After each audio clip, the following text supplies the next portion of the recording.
भाई मेरी आवाज आ रही है आप लोग को?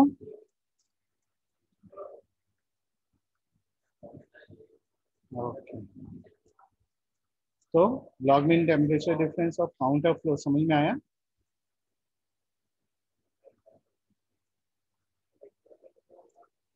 चलिए, मेरे ख्याल से हम लोग को स्टार्ट करना चाहिए। ठीक है। ये मोस्ट इम्पोर्टेंट क्वेश्चन है, डेरिवेशन टर्म्स ऑफ व्यू में भी और एग्जाम पॉइंट ऑफ व्यू से भी और इन लाइफ व्यू से भी, क्योंकि जब भी तुम अगर थर्मल फील्ड में गए तो थर्मल फील्ड में आपको लॉग मीन टेम्परेचर डिफरेंस और counter flow maximum time identify करना पड़ेगा। देखो, काउंटर और पैरेलल फ्लो में अगर तुम इफेक्टिवनेस की बात करोगे या एफिशिएंसी की बात करोगे तो पहले क्लियर कर दे रहा है कि काउंटर फ्लो की जो एफिशिएंसी है ना, वो as compare to parallel flow बहुत अच्छी है। ठीक। तो बहुत ज़्यादा अच्छी होने की वजह से क्या होता है कि अब जब आप इंडस्ट्रीज में जाते हो तो उसका प्रैक्टिकल अप्रोच इन लोग केवल काउंटर फ्लो पे ही रखते हैं, वो कभी भी पैरेलल फ्लो नहीं होता। तो इस काउंटर फ्लो को समझने के लिए सबसे पहले देखो, उन्होंने पहला वाला डायग्राम दिया जिसमें फ्लो अरेंजमेंट दिखाया। फ्लो अरेंजमेंट में उसने क्या बोला? फ्लो अरेंजमेंट में उन्होंने बोला कि आपका ये सेलन ट्यूब है जिसमें से ट्यूब साइड से जो है वो हॉट फ्लूइड बह रहा है और शेल साइड से कोल्ड फ्लूइड बह रहा है। तो आप ऑब्जर्व करो कि ये फ्लूइड इस तरफ जा रहा है और ये फ्लूइड इस तरफ जा रहा है, इसलिए हम लोग इसको काउंटर फ्लो बोलते हैं। क्लियर? अब अगर काउंटर फ्लो ये समझ में आया तो अब देखो, अगर मेरा हॉट फ्लूइड है और ये हॉट फ्लूइड का टेम्परेचर अगर 50 डिग्री सेल्सियस की तरफ है तो ये 50 डिग्री सेल्सियस कम होते होते होते हुए 35 डिग्री सेल्सियस पे आ जाता है। ठीक है। अब अगर इस पार्ट की बात करें तो ये जो टेम्परेचर होगा वो समथिंग रूम टेम्परेचर हुआ। अब ये जो टेम्परेचर रूम टेम्परेचर है वो अगर ऊपर उठेगा तो समथिंग 30 डिग्री सेल्सियस पे आ जाएगा।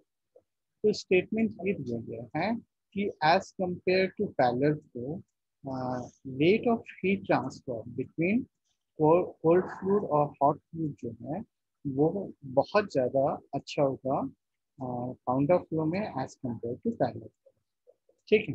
तो वाइवा के टाइम पे आपसे एक क्वेश्चन पूछा भी जाता है कि बताइए काउंटर फ्लो में इफिशियंसी कैसे अच्छी हुई as compare to parallel flow. तो देखो, मैंने क्या बताया था, जब दो फ्लूइड्स हैं, ठीक है, अगर ये दोनों फ्लूइड एक ही डायरेक्शन में फ्लो कर रहे हैं, मान लो ये 100 डिग्री सेल्सियस पे है और ये 20 डिग्री सेल्सियस पे है, तो होगा क्या, जब तक इन लोग के बीच में डिफरेंस बना रहेगा तब तक तो ये रेट ऑफ हीट ट्रांसफर में पार्ट नहीं है।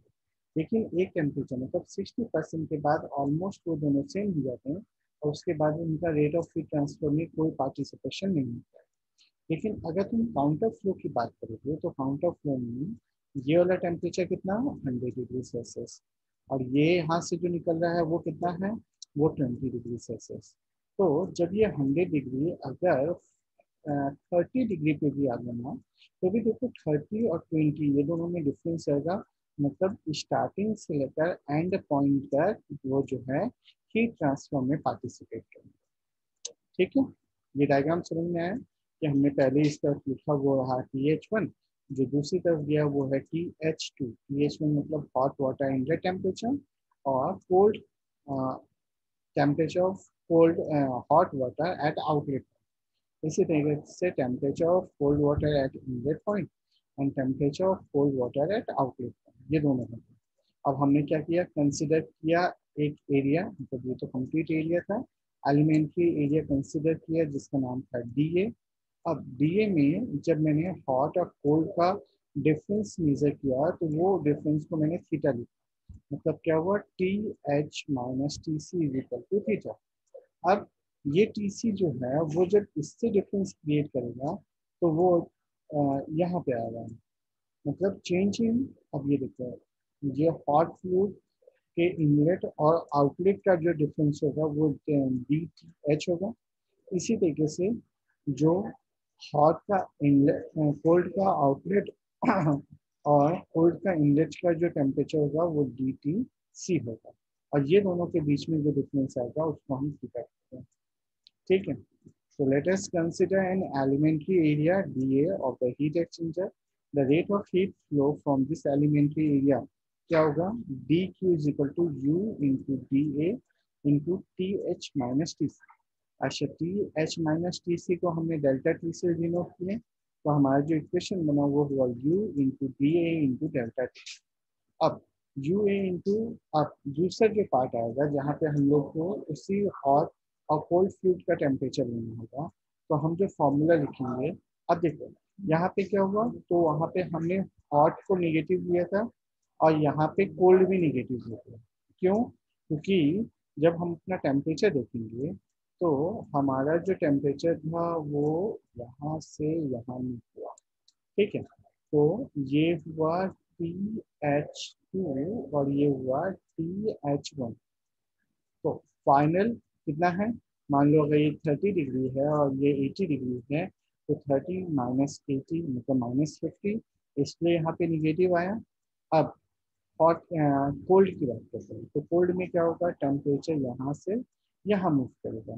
तो आपका जो टेम्परेचर था वो था TH1 और ये TC2, ठीक है। अब TC2 यहाँ पे निगेटिव साइन में क्यों आ रहा है, क्यों? क्योंकि हमारा जो रेट ऑफ हीट फ्लो था वो इस डायरेक्शन में हो रहा था, तो ये के अपोजिट में जा रहा है, उस वजह से हमने क्या किया, निगेटिव साइन में। बात समझ में आई? मतलब आपका जो है वो TC2 minus TC1 final minus initial तो होगा, लेकिन अपोजिट डायरेक्शन में है, इस वजह से निगेटिव साइन है। So, in the counter flow case, the temperature of both the fluids decreases in the direction of heat exchanger length, hence the negative sign. ये आपको याद रखना है ना। तो नेगेटिव साइन आया तो इससे आपको डी टी एच की वैल्यू अगर निकालोगे तो ये क्या होगा, d Q upon M H into C P H, और M H into C P H हम लोग कॉन्स्टेंट लेते थे जिसको डिनोट करते थे सी से। तो constant, heat constant of hot fluid और हीट कांस्टेंट एट कोल्ड, तो D T H minus D T C अगर निकालेंगे तो माइनस डी क्यू अगर कांस्टेंट आ गया तो हमारी जो वैल्यू आई 1/CH माइनस 1/CC। क्लियर? चलिए, तो D T H minus D T C को हमने इसमें थीटा लिखा हुआ है, तो D theta is equal to minus D Q 1/CH minus 1/CC। और अब अगर मैं इंटीग्रेट करूंगा और वैल्यूज को पुट करूंगा तो क्या होगा, डी क्यू की वैल्यू हो जाएगी into U into D A into T H minus T C, या मैं यहाँ पे थीटा लिख लेता हूँ, तो D theta is equal to minus U into D A into theta into 1/CH minus 1/CC। अब डी थीटा अपॉन थीटा जो है वो मैंने इस तरफ ले लिया क्योंकि इक्वेशन को मेंटेन करना है, is equal to minus U into A 1/CH minus 1/CC। अब इसको हम लोग इंटीग्रेट करेंगे तो इंटीग्रेशन कहाँ से आ जाएगा, थीटा 1 से थीटा 2 तक, और दूसरा क्या, एरिया जो है वो A0 से लेकर A1। तो हमारा जो इक्वेशन बना वो बना natural of theta 2 upon theta 1 is equal to minus U into A into 1/CH minus 1/CC। अब CH और CC की वैल्यू फाइंड आउट करनी थी, तो हमने जो फॉर्मूला लिखा था Q is equal to CH TH1 minus TH2 is equal to CC is equal to TC2 minus TC1। अब यहाँ से CH और CC की वैल्यू मैं निकालता हूँ और पुट करता हूँ। तो निकालने और पुट करने के बाद जो हमारा इक्वेशन बना वो बना minus U into A TH1 minus TH2 upon Q minus of TC2 minus TC1 upon Q। अब अल्टीमेटली मैं इस Q को कॉमन करके बाहर निकाल देता हूँ और इस माइनस को अंदर में मल्टीप्लाई और डिवाइड कर देता हूँ। तो अंदर में मल्टीप्लाई और डिवाइड करते वक्त आपको ये याद रखना है कि आपका जो इस बार थीटा 1 है वो क्या है और थीटा 2 क्या है। तो आपको पता हो गया होगा थीटा 1 क्या है, TH1 माइनस TC2। तो अब आपने क्या किया, TH1 माइनस TC2, तो हमने पहले TH1 माइनस TC2 रखा और जो बच गया वो दूसरे टर्म में रखा, तो हमारा जो इक्वेशन आया वो आया। अब याद रखिएगा ये जो इक्वेशन बना वो बना थीटा 1 माइनस थीटा 2, ठीक है। अब ये माइनस को मैं अंदर मल्टीप्लाई कर दे रहा हूँ, तो इक्वेशन बना थीटा 2 माइनस थीटा 1। तो एक्चुअल में रेट ऑफ हीट ट्रांसफर का यूनिवर्सल फॉर्मूला क्या है, rate of heat transfer Q is equal to U into A into θ2 minus θ1 upon natural log θ2 upon θ1। ठीक है। अब यहाँ पे एक बात याद रखिएगा, यही इक्वेशन आपके पैरेलल फ्लो का भी था और यही इक्वेशन काउंटर फ्लो का भी था। और कुछ बुक्स जो है वो इसको U इंटू ए, ये आप ऐसा भी लिख सकते हैं ना, θ1 minus θ2 upon natural log θ1 by θ2। मतलब अगर 1 पहले है और 2 बाद में है तो आपको दोनों तरफ ये सेम इक्वेशन लिखनी है। ठीक है।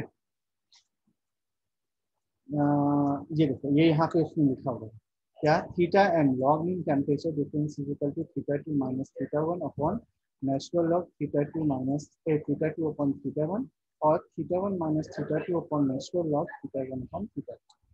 दोनों इक्वेशन जो है वो सेम। ठीक। अब एक स्पेशल केस आते हैं। स्पेशल केस में आई थिंक कंडेंसर और इवोपोरेटर को लिया है, तो क्या होता है वो सुनिए।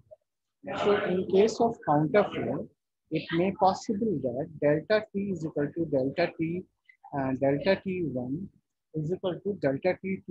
मतलब क्या हुआ, θ1 जो है वो कभी कभार θ2 या दोनों एक दूसरे के इक्वल होते हैं। इन दैट केस, अगर उस समय अगर ऐसा कभी हुआ कि θ1 और θ2 की वैल्यू जो है वो दोनों इक्वल हो गए, तब आपका LMTD क्या होगा, तो दोनों एक दूसरे से माइनस हो जाएगा, तो 0.0 इज इक्वल टू इनडिटरमिनेट। मतलब वो हम लोग फाइंड आउट नहीं कर सकते। सो एट दैट टाइम LMTD को जो है आपको वो एल हॉस्पिटल रूल लगाना पड़ेगा। अब एल हॉस्पिटल रूल लगाने पे क्या होगा, तो हमारा जो इक्वेशन है वो limit θ2 is converted into θ1 means θ2 minus θ1 upon natural log θ2 upon θ1 जो है वो इस तरीके से कन्वर्ट हो जाएगा। तो कन्वर्ट हुआ तो हमने क्या किया, θ1 को कॉमन किया, ये आया θ2 upon θ1 minus 1 upon natural log θ2 upon θ1। अब differentiate numerical and numerator and denominator by θ2 upon θ1। तो जब हम इसको डिवाइड करेंगे तो लिमिट आएगा θ2 upon 1 upon θ2 minus θ1। That means is equal to 0 theta और θ1 और θ2। So theta is equal to θ1 और θ2। तो आपका जो Q की वैल्यू आएगी वो Q की वैल्यू होगी U into A into log mean temperature difference is equal to U into A into delta T1 is equal to U into A into delta T2। मतलब आप कोई भी टेम्परेचर लेके डायरेक्ट निकाल लोगे तो आपको वहाँ पे लॉग मीन टेम्परेचर निकालने की जरूरत नहीं पड़ेगी। ठीक है। तो अब इसका एग्जाम्पल जो है वो उसमें कंडेंसर और इवोपरेटर के सकते हैं। ठीक है। तो अगर आपने, शायद मैंने लास्ट टाइम पढ़ाया होगा, चलिए अगर नहीं पढ़ाया तो अभी अपन पढ़ लेते हैं। दो टाइप के केसेस हैं, एक है कंडेंसर है, एक है इवोपरेटर और दूसरा है कंडेंसर। तो इन केस ऑफ इवोपरेटर की जब बात करते हैं तो इवोपरेटर में आपको याद रखना है कि TH1 is equal to TH2 हो जाएगा। ठीक है। और जो आपका टेम्परेचर है वो इंक्रीज होगा, मतलब ये जो है वो है TC1 और TC2। सिमिलरली उल्टा केस कंडेंसर के साथ होगा। तो कंडेंसर के साथ जब अगर होगा तो ये हो जाएगा TC1 is equal to TC2 but the temperature is decreases। मतलब TH1 और या TH। चलो, तो उसने क्या बोला, temperature distribution along the length condenser is shown in figure 9 दिया हुआ है। नहीं दिया है, चलिए बाद में देख लेंगे, फिगर 9 में बुक में देख के आपको बोलता हूँ। तो हैंस द टेम्परेचर डिफरेंस मतलब θ1 is equal to delta T1 means क्या हुआ TH माइनस TCI या TH माइनस TCI। मतलब वही हुआ कि आपका जो है वो TH1 is equal to TH2 हो गया, मतलब टेम्परेचर ऑफ हॉट फ्लूइड हो गया। तो उस समय आपका θ1 क्या होगा, तो temperature of hot fluid minus temperature of cold fluid at the inlet point, और θ2 इज इक्वल टू हो जाएगा temperature of hot fluid minus temperature of cold fluid. at the outlet. ठीक है. So to find the temperature, put the value of theta 1 and theta 2 from the equation and we are getting the answers. मतलब क्या हुआ, ultimately theta 1 की value निकालोगे, theta 2 की value निकालोगे और थीटा m जो आता है वो आप निकाल लोगे, theta 1 minus theta 2 upon natural of theta 1 upon theta 2. ठीक है. चलिए अब दूसरा जो इक्वेशन है वो है LMTD फॉर इवोपरेटर. तो इवोपरेटर का केस मैंने आपको पहले वही जो पुराना इक्वेशन था ना, वही उसी फिगर्स की बात कर रहा है. ठीक है. तो वो इक्वेशन में आपको याद होगा कि टेम्परेचर ऑफ कोल्ड फ्लूइड जो है वो कांस्टेंट रहता है. तो कोल्ड फ्लूइड अगर कांस्टेंट है तो थीटा 1 की वैल्यू क्या होगी, तो वो होगी THI minus TC, the temperature of hot fluid at inlet minus temperature of cold fluid. और थीटा 2 की वैल्यू होगी delta T2 is equal to temperature of hot outlet minus temperature of cold. बस वही सेम इक्वेशन, थीटा 1 और theta 2 की value निकालिए. Ultimately rate of heat transfer क्या होगा इक्वेशन, तो आपका आएगा U into A into theta M means logging temperature difference. ये आप फाइंड आउट कर सकते हो. चलिए इसके बाद आपका आता है falling factor. Falling factors means क्या होते हैं, तो अब जस्ट एक एग्जांपल लो, मैं आपके सामने एक ट्यूब दिखा रहा हूँ. ठीक है. ये एक ट्यूब है. तो मैंने आपको लास्ट टाइम भी बताया था कि जब कंटिन्यूअसली इसके अंदर से स्टीम फ्लो होता रहता है तो कुछ क्वांटिटी में ना जो पार्टिकल्स है, मतलब जो हमारा स्टीम है या जो भी लिक्विड है उसमें कुछ ना कुछ वाटर पार्टिकल्स जो है वो स्टोर होते रहते हैं. और ये स्टोर होते होते होते होते होते एक मोटा सा परत बना लेते हैं. और ये जो परत बना लेते हैं एक्चुअली वो रेट ऑफ हीट ट्रांसफर को अवॉइड करते हैं, मतलब इन लोग को फ्लो होने नहीं देते. क्यों? क्योंकि जितना ज़्यादा स्केल की प्रॉपर्टी, मतलब एक्चुअली ये जो बन जाता है ना इसको हम स्केल बोलते हैं. अगर वो लिक्विड के फॉर्म में है तो स्लज बोलेंगे, लेकिन अगर वो सॉलिडिफाइड हो गया है तो उसको स्केल बोलते हैं. इसका प्रैक्टिकल एग्जांपल आपके घर में मम्मी को बोलना तपेली दिखा है तो तपेली के पीछे वाला पार्ट देखना, वो पूरा डार्क कलर होता है. तो आपका डार्क कलर इसलिए होता है क्योंकि वो कंटिन्यूअसली बर्न होता रहता है.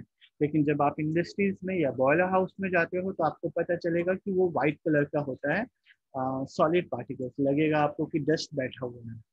तो उसको हम लोग स्केल बोलते हैं. ठीक है. तो ये स्केल की वजह से ultimately rate of heat transfer जो है वो डिक्रीज हो जाता है. तो हमें ये आइडेंटिफाई करना होता है कि कितना क्वांटिटी में ये डिक्रीज हुआ, और ये जो क्वांटिटी है इसे ही हम लोग फाउलिंग फैक्टर के नाम से. ठीक है. So equation 1, 2 and 3 are in fact valid only for clean surface. मतलब आपका जो तीन इक्वेशन कौन कौन सा था, Q is equal to mCp delta T, दूसरा Q is equal to U into A into delta मतलब logging temperature difference.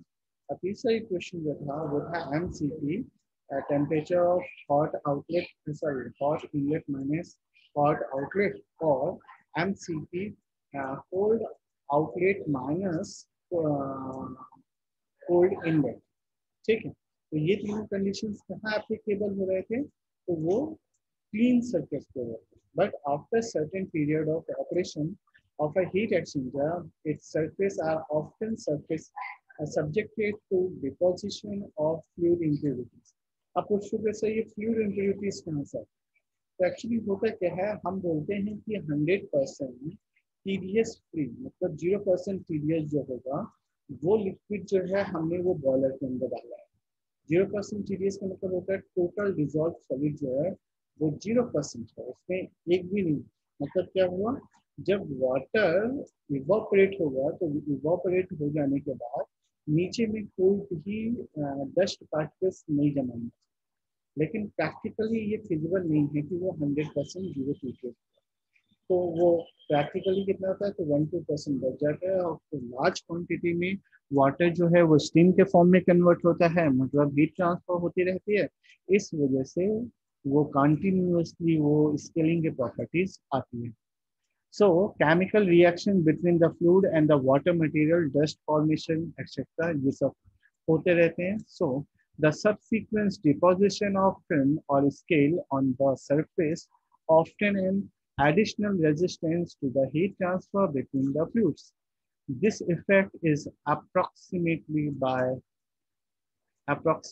by introducing one more thermal resistance called fouling factor. तो फाउलिंग फैक्टर क्या होता है? तो R F is equal to होगा 1/u dirty minus 1/u clean. मतलब dirty में से अगर क्लीन को मैं माइनस कर दूँ तो जो मेरे पास एक वैल्यू बचेगी जिसको मैं एक्स बोल रहा हूँ या आर एफ बोल रहा हूँ, वो मेरा फाउलिंग फैक्टर के इक्वल होता है. सो फाउलिंग फैक्टर कैसे डिटरमाइन किया जाता है? तो with the help of experiments. So RF must be determined experimentally by testing heat exchanger in both clean and dirty condition, and its value depend on the operating temperature, the fluid velocity, and length of services of heat exchangers. So fouling factor can be eliminated by coating of glass over the pipe lines. Equation 2 and 3 can be written as follows. ठीक है, तो ultimately आपकी जो equation है वो ऐसा लिखी जाएगा 1/h0 इंटू RF0. RF0 मतलब falling factor at the outlet plus A0 upon 2πkl natural log R0 upon RI plus A0 upon AI into RFI plus A0 upon HI AI. ठीक है, और अल्टीमेटली ये जो पूरा का पूरा इक्वेशन है ये टीमा ने दिया है, TEMA.